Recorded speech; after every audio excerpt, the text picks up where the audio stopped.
for coming. We're here to talk about an iPad book that PRI created recently.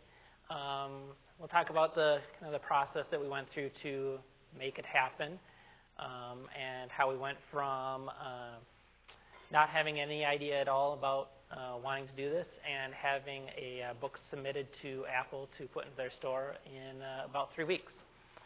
So we're going to try, thank you. Tap, just tap it. There we go, okay. So I am Peter Edstrom. I am the senior developer in the interactive department at Public Radio International. There's my email and my Twitter handle. To my right is Elisa Pluhar, who is the, I hope I got your title right here, the Annual Fund and Donor Information Manager. She works in our resource development department.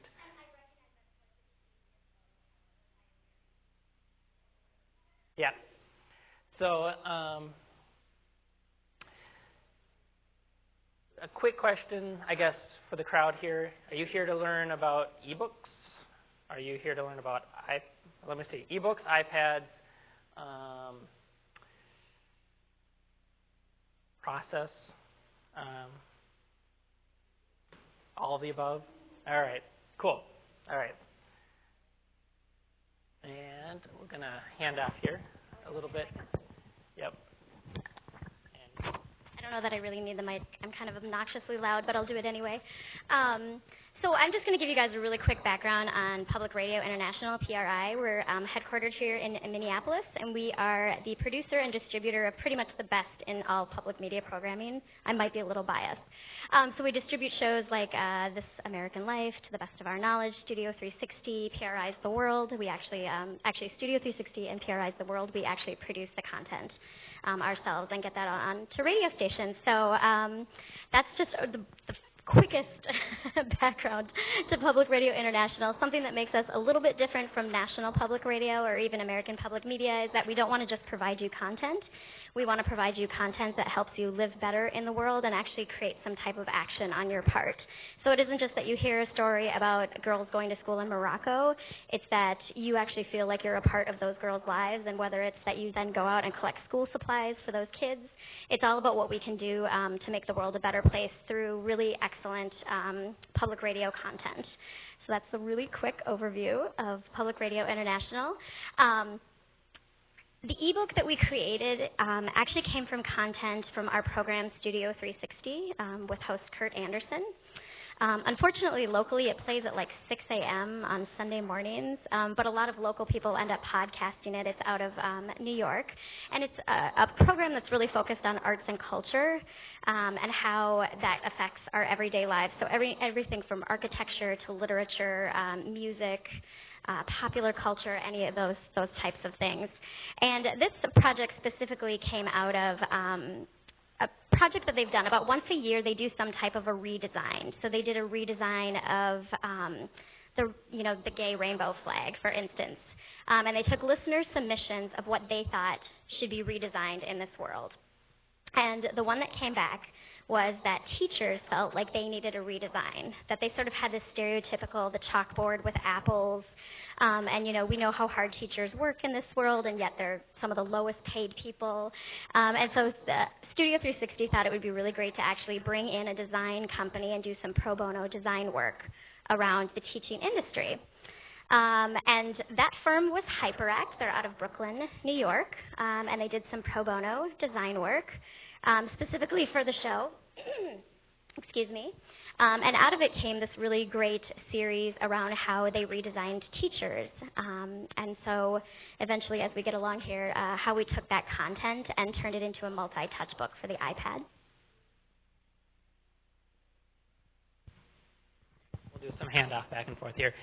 So from a process perspective, we put January 17th here as kind of the very initial start.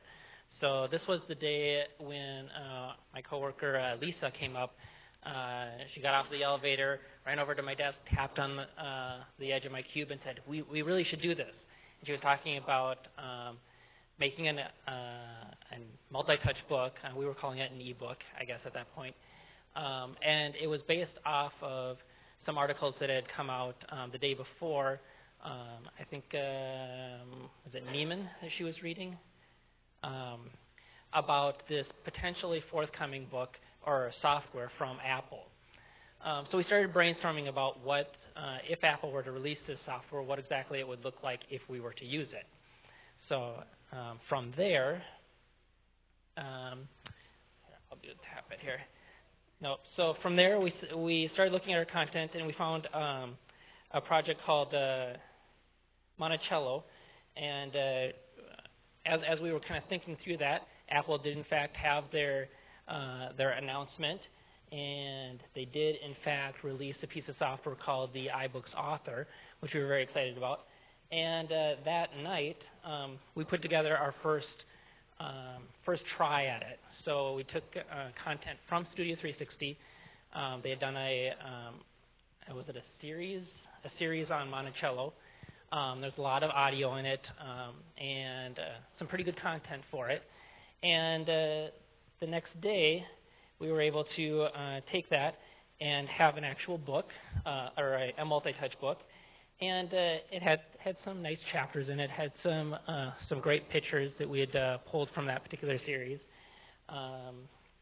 It had some good text in there, some hyperlinks, just a bunch of different things. We actually even had a 3D model that you could kind of spin around that we found on the internet that, as far as we could tell, was open to use, but we weren't entirely sure. And this was just kind of the experiment phase that we were in, trying this out. And we kept going, and we had this whole book, at least a draft of it, put together. And where we ended up is that there were a bunch of challenges with this. We couldn't take this to market because the pictures that we had used on our websites prior to it, we didn't have rights to put into a book. We only had rights to put them onto a website. They were also lower quality pictures for the website, not high quality ones for an iPad, certainly not high quality ones for the new, was it Retina display iPad? The other part of it was, I'd say there was some audio rights as well. So not only was there music in the audio that we couldn't use, but there was also some, I think it was some interviews that we couldn't use as well, that we would have had to clear rights for. So there was a whole chunk of the content that had been produced and was cleared for rights on air and for use on the web, but was not cleared for rights in a book. So from there, we said, okay, well, maybe this isn't a good idea. Maybe we can find something else. And so we started with the Teacher Redesign, which was another series, and this started to feel a lot better. As Lisa had mentioned here, we already had a good series for this. It actually was still pretty timely. It had only come out a month prior, less than a month. We had 4 separate audio segments for it. We had a 6-minute video that they had actually had professionally produced for it. We had a 35 creative brief, so this is from HyperAct, which had some great content in it as far as visual assets. And this certainly aligned really well with PRI's mission. And it also actually aligned pretty well with Apple's kind of recent, I don't know if you'd call it their mission, but at least with their educational push where they released this iBookstore software. We kind of liked the synergy there. So I'm sorry to use that word. I hate that word. But we liked how it was talking about teachers, and Apple's product was an educational event. Now, there were, of course, some challenges to it. There were some rights issues with the audio. In this case, it was just some of the underlying music and the music at the beginning and end of the audio segments. So we were going to need to get those reprocessed. And there was no manuscript. We had no text at all. We're going to be releasing a book, and we've got all this great content, but we don't have, in the traditional sense, a book. This did not dissuade us. We went forward anyway.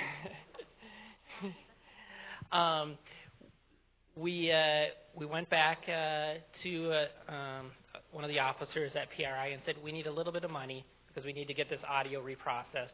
We can squeak through with the rest of it just with various people's time, and we wouldn't need any cash up front.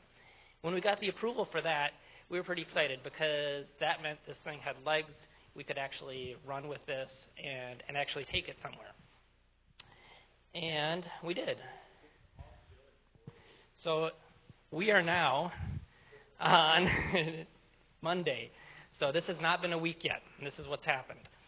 At this particular point, we had about 5 people involved across 3 different departments, give or take. And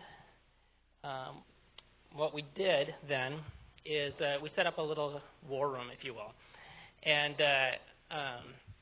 I let a bunch of people know, hey, we're getting this project going.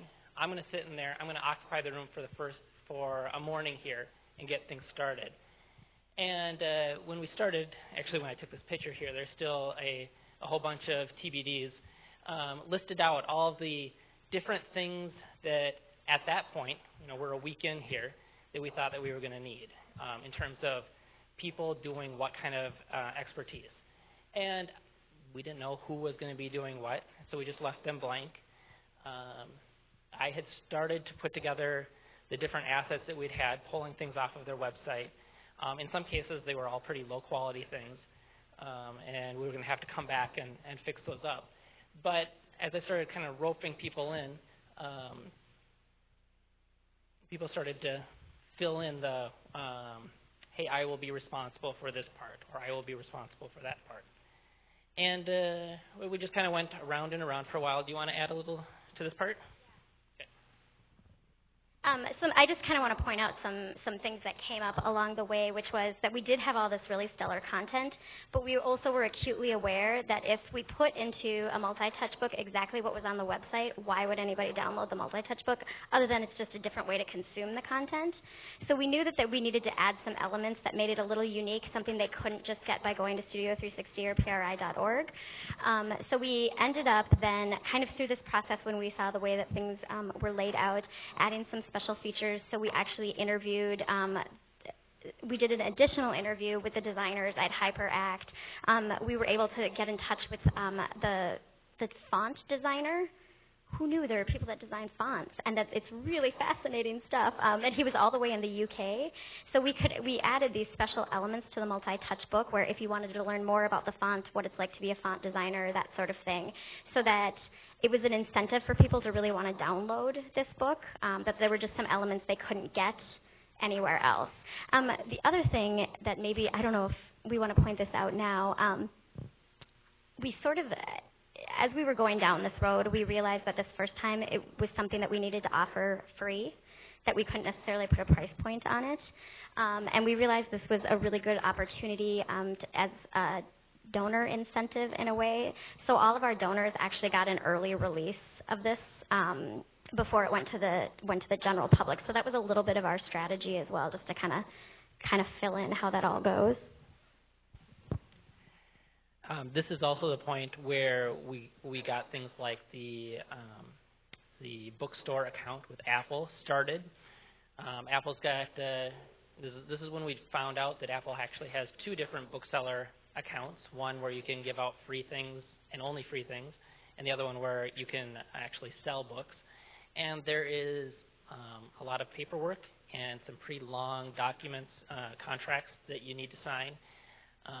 So part of this process, and I don't know that it was up here at the time when I took this picture, there was a good amount of time just spent in legal, reviewing these contracts, making sure that they're saying the things that we wanted them to say and not saying the things that we wanted them to say. One of the things that we did learn through that process is that when we did a press release on this, which came a fair bit later, we actually had to get Apple's approval for PRI's press release because it was for a book on their bookstore. And that was one of the things that was in the contract, one of the things that we couldn't get out of the contract. And so we ran with it. But it was a good process, and this is kind of when we learned things. This is when we did the, not a manuscript, but we did all the copywriting, and felt pretty good about it. This was kind of the bulk of the work. After that, so back to the calendar here, we had pulled together, at this point, 10 people across 5 different departments in PRI, and then about 6 more as in 3 other departments. As far as numbers go, before we even started the book project, the Teacher Redesign involved about 10 people from Studio 360 just to create the audio content, and another 10 people from HyperAct to create some of the visual assets for it. PRI brought in another 10 or so for the book. So we got it off to the editor, kind of an internal person, I guess, who reviewed it, edited it, made it sound a little bit more professional. And we were feeling pretty good because we were approved at this point. And we were going to move forward and go with it. One of the things that we built through this process was a video that we were going to originally use to market it. I'll stop here. As a distinctive content source in our diverse, interconnected world.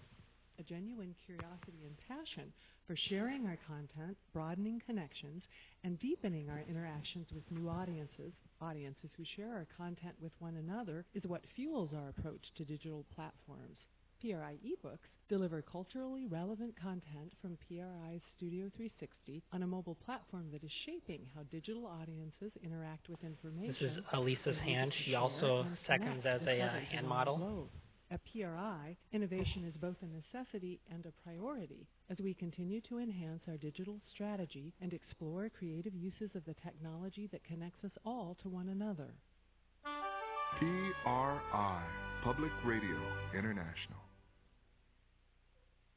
I just want to point something out about that, because I think when it comes to the world of technology, we all want the fanciest and the nicest and the best things, and we're all, I mean, I'm completely guilty of it as the owner of an iPhone 4S, an iPad 2, and a MacBook Air.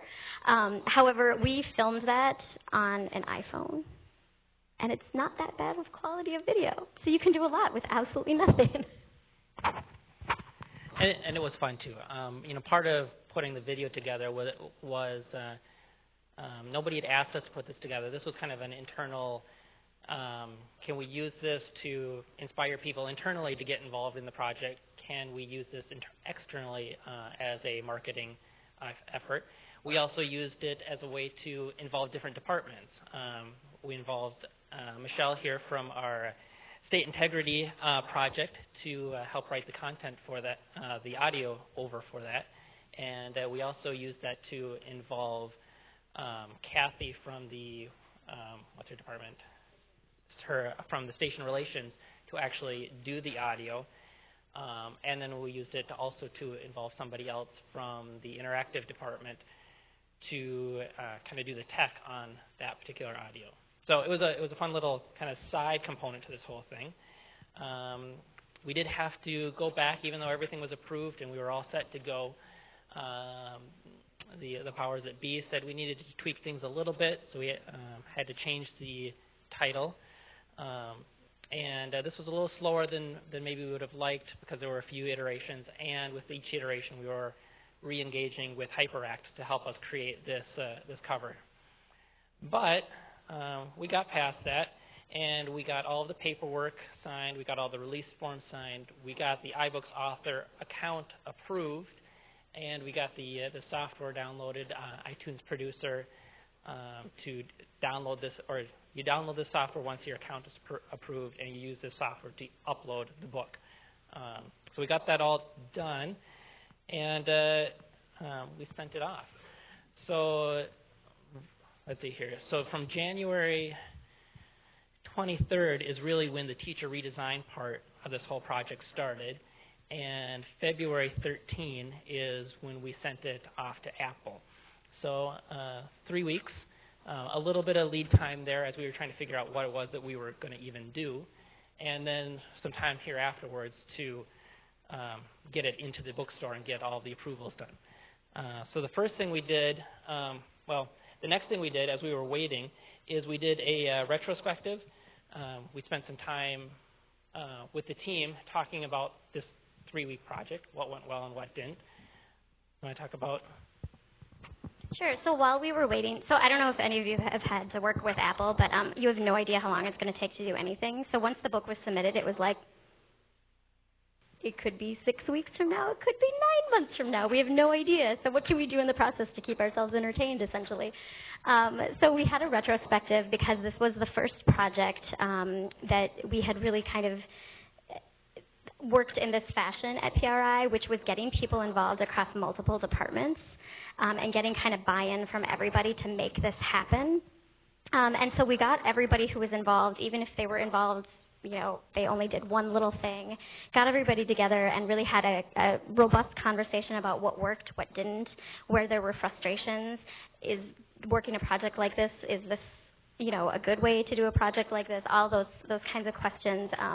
And, you know, in general, everybody was really happy and excited. Something that we want to do at PRI is be a first mover on something that's new. And so when the iAuthor software came out, and it's free, and we are a nonprofit, so we're always looking for free or low cost, that we really wanted to be the first in public media to be out there doing this type of content and delivering our content in a different way than just strictly hearing it on the radio or consuming it on a website. You know, there were definitely, it wasn't all roses either. There were some people that felt like, I wasn't really sure why we were doing this. You know, a better case needed to be made for why we were going down this road. You know, how it meets our mission. You know, some people kind of felt like they were brought into the loop last minute, and then the turnaround time was like less than 24 hours. And again, part of that was we were creating a sense of urgency because we really wanted to be the first. But from all of that came really great conversation and sort of what we would do a little differently next time, so that we could still move with the same amount of speed, but also make sure that everybody felt respected with their time, and knowing that everybody also had lots of other work duties while this was going on at the same time. Was there anything you wanted to add about the retrospective? Just in terms of time, on that Monday when we started the Teacher Redesign version of this, I had written down on the whiteboard 1 week. So what was that, February, whatever that first Monday is. And totally unrealistic. I didn't entirely believe that it wasn't unrealistic when I wrote that date down, but what it did is it served to help people understand how much time we thought it was going to take and what kind of an urgency we should put towards it. So while I was walking down the hall with Emma, and who was helping do some of the copywriting, she asked, you know, is that a hard and fast date? And of course it wasn't. It was just this is kind of where we're trying to aim for. You know, if you've got urgent things that you're working on, by all means work on those. But if we can do this, you know, we've got more people involved that are trying to do that as well. So a week after the retrospective, it did in fact finally get into the store, and that was kind of the whole project there. So from a learnings perspective, I'm going to hand it back here to Elisa, and then you can ask questions. So one of our biggest, I now have to look at my notes. Oh, one of the biggest learnings was that you can take a lot of people from all different backgrounds and create something really cool. Probably the majority of the people that worked on this project really have no background in anything technical, and I kind of am including, while I consume technology, there were a lot of people involved who, I mean, these are not iPad owners, these aren't, you know, anything. And what's really great about the iAuthor software is that it takes out that technical element. It's bringing down that digital divide and making it more accessible for people. You know, there's no hard coding involved in using iAuthor. You know, you definitely need to learn the software, and Peter can speak more to that as he was the one who was really working with the software. But as we're talking about sort of accessibility with technology, because we know that technology can change the world, and that's kind of what we're all hopefully here to do, is make the world a little bit of a better place. But you know, getting to communities that maybe don't have technology as readily accessible, or feel a financial barrier, when Apple does come out with a product that is free that can reduce some of those barriers, particularly around education, well, then we actually really do have an awesome opportunity to change the world and make it a better place. Wow, I am like, should I start singing a song with that? Another piece that we found and that kind of got some good buy-in is that there were benefits across departments. So there was a benefit to my department because we wanted to provide something really unique and special to our donors. There was a benefit to our marketing department because it gave them an opportunity to really get out there and say to the public, look at this new way that we're sharing our content. In our station relations, client relations, we offered it up as a freemium. So, when you hear those pledge drives, stations can offer it up as a free, for your $10 a month pledge or whatever it was. So there was a lot of really great buy-in because we realized we all could actually benefit from having a product like this, which was great. It was innovative to the tote bag. Nobody needs another tote bag, let's be honest. This was huge that came out, and that really was awesome. People who got involved with this project, it wasn't about their job titles. In fact, I guarantee you not a single one of us had in our job title, you're going to end up working on a multi-touch book. It just wouldn't be in there. It gave us an opportunity to recognize people's natural talents. So, for instance, we have grant writers on staff who are brilliant writers. So we put them on working on copy and doing the editing. And, it's not in their job title to do that, but they have a natural talent for it.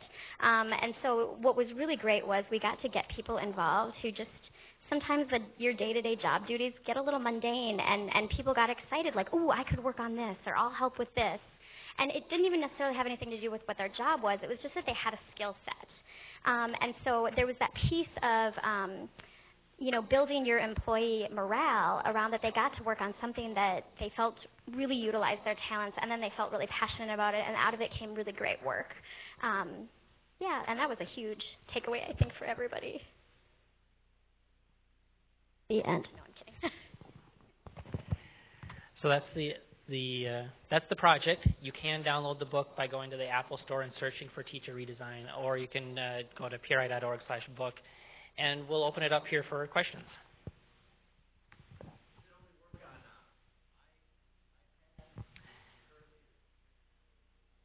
There is not an Android equivalent. The iPad or the iBooks author software builds an iBooks file, and right now the only way to play that is with an iPad. You can use it with the first generation iPad, second or third, but it doesn't work on an iPhone. It doesn't work on Android. If you were to ask me to guess, I would say that at some point that will work on an iPhone. I doubt it'll ever work on an Android.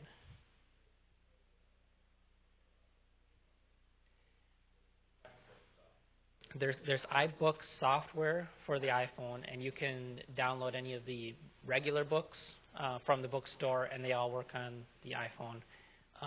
Apple's got 3 different kinds of books in their bookstore. They've got your just general EPUB kind of a book. They've got an enhanced EPUB or an enhanced iBook version that involves some pictures, and you can put in some pictures and audio. And then their latest one is built with this software.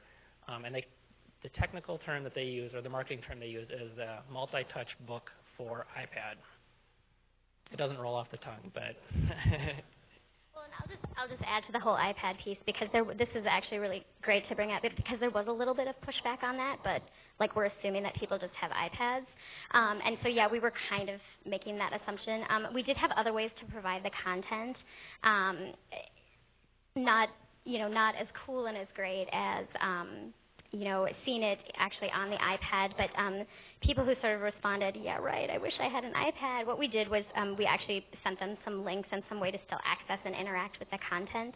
Something that came out of this particular redesign was an entire new website called inspireteachers.org, where any teacher, student, parent, educator, doesn't matter who you are, you can go and actually print up for free the redesign stuff. So you can go print them up and make posters for your school. You could take it to your school district. It was all about really sort of changing this process. And another piece about the iPad is that we know they're showing up more and more in schools. They are the big next tool in education. We know that iPads have completely transformed the way education works with kids with autism. And so as we're seeing them show up more and more in the schools, we kind of thought that was a nice natural fit. The ideal would be that anybody could consume this, whether they have a Kindle or an iPhone or whatever. But again, the software was free. I think this one was first.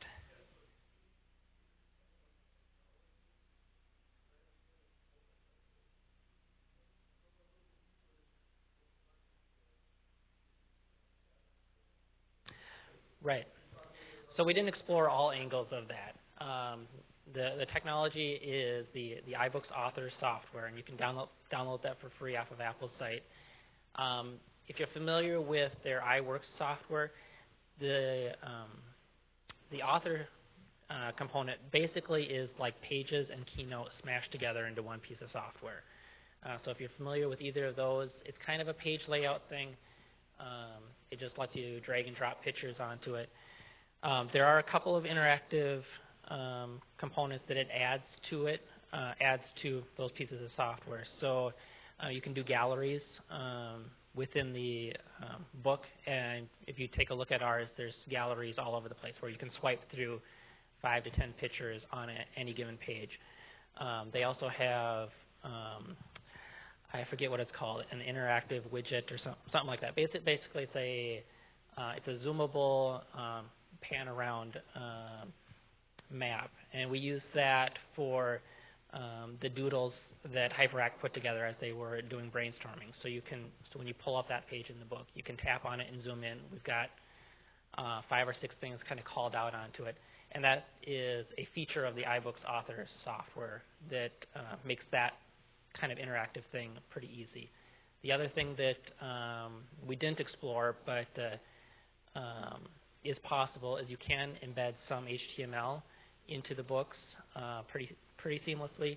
Also, you can embed whole keynotes into the software. So if there's any interactive kind of thing that you do within Keynote, you could take that same presentation or build some kind of an interactive thing within Keynote and drop that right into the book. I think there was a question here.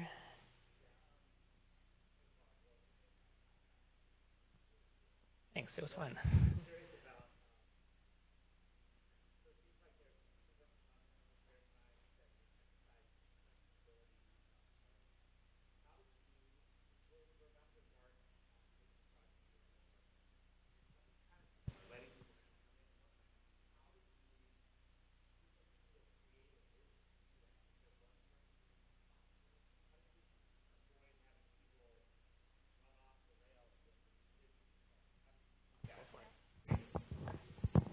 Sure.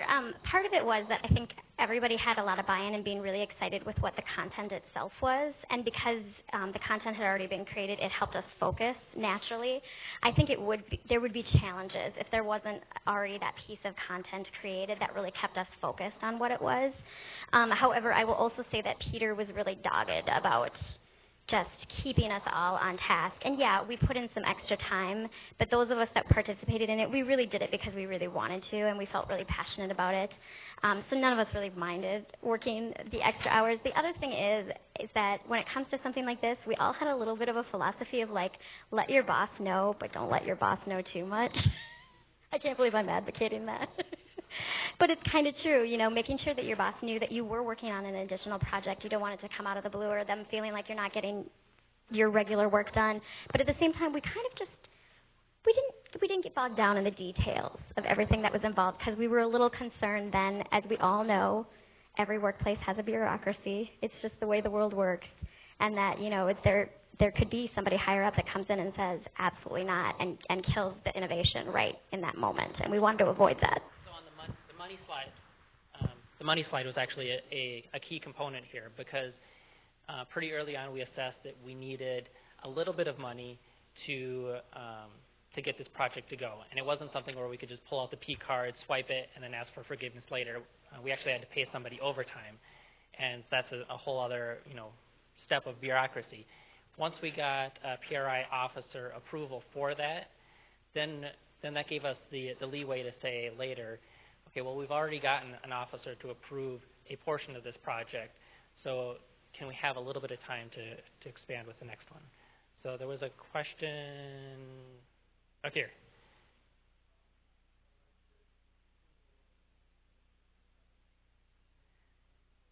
That's all HyperAct.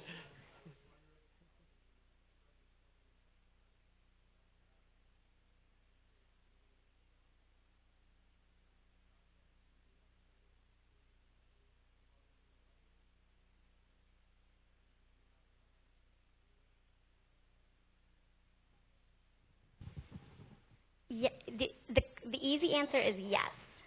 We absolutely want to keep doing things like this. We have really stellar content that we feel like so completely naturally fits with this. And so yes, we're hoping in the future that this is something that we can do on a somewhat regular basis and maybe actually get some funding towards it so that if we need something a little fancier done, we can do that. I lost the first part of the question.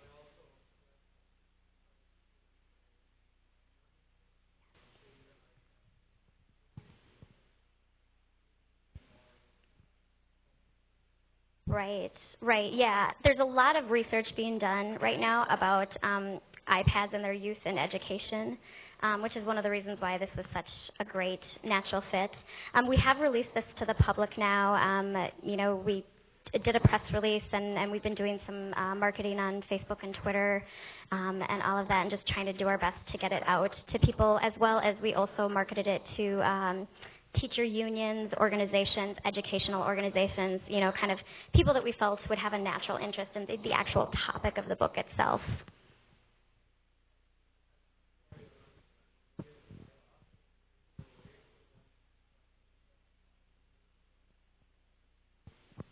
Well, we actually do have a plan to survey the people who download the book.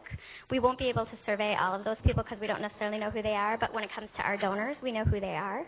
And also in the world of Facebook and Twitter, we are planning on putting something out to say we really want to hear your feedback on what worked, what didn't work, all of those kinds of things. It would be great to hear back from students, but I don't know if that's going to be possible.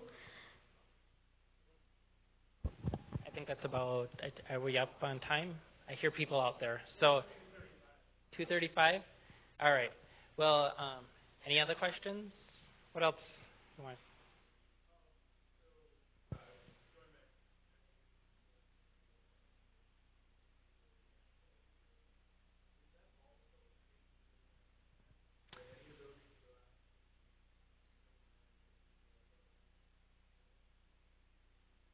I don't know. I think would be the best answer.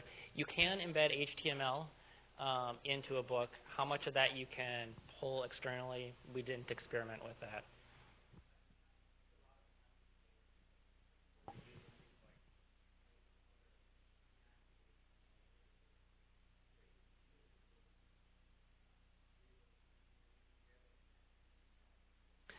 The iBooks file format is somewhat proprietary. I think Apple took the EPUB format and expanded on it for this particular project, and if you search the web, I think there's articles out there talking about people who have cracked it open to see what all it is. Our book is 300-some megabytes large, and that's almost entirely because of the embedded video. Forewarned, if you download it, it takes a while to download.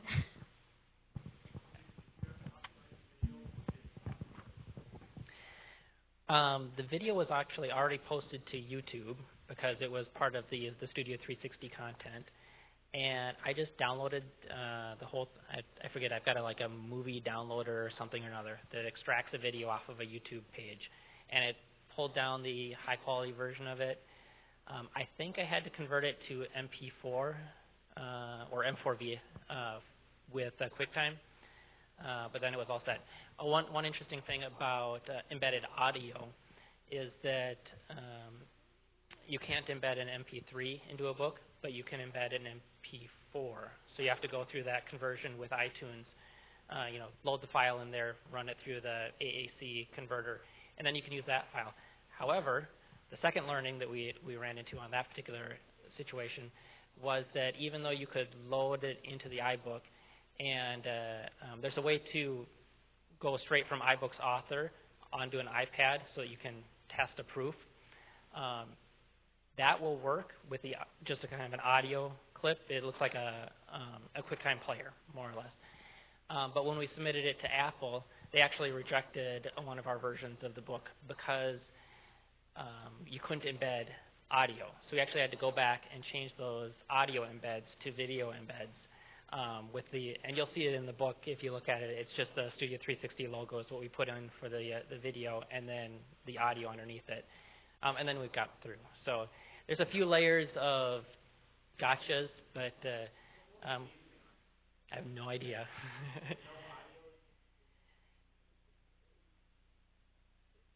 You can have audio, it's just you can't have standalone audio. You have to have a picture, and that's not a limitation of the iBooks author software, and it's not a limitation of the iBooks software, the player. That's a limitation of sending the book to Apple through their iTunes producer software. Does that make sense?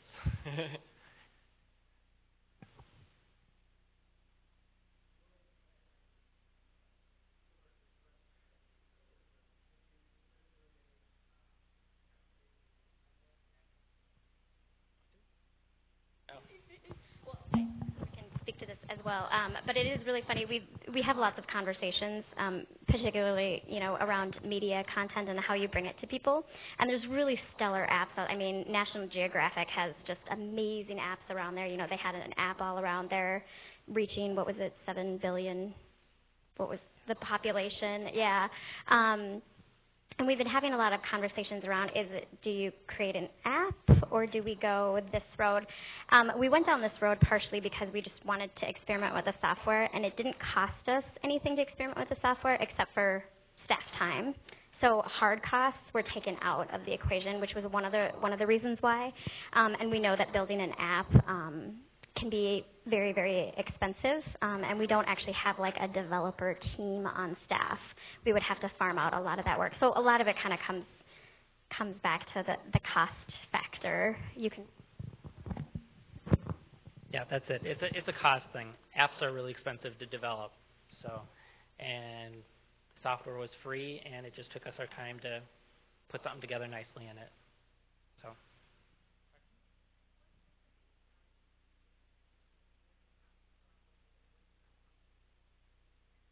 I don't know. I'll let you answer that one.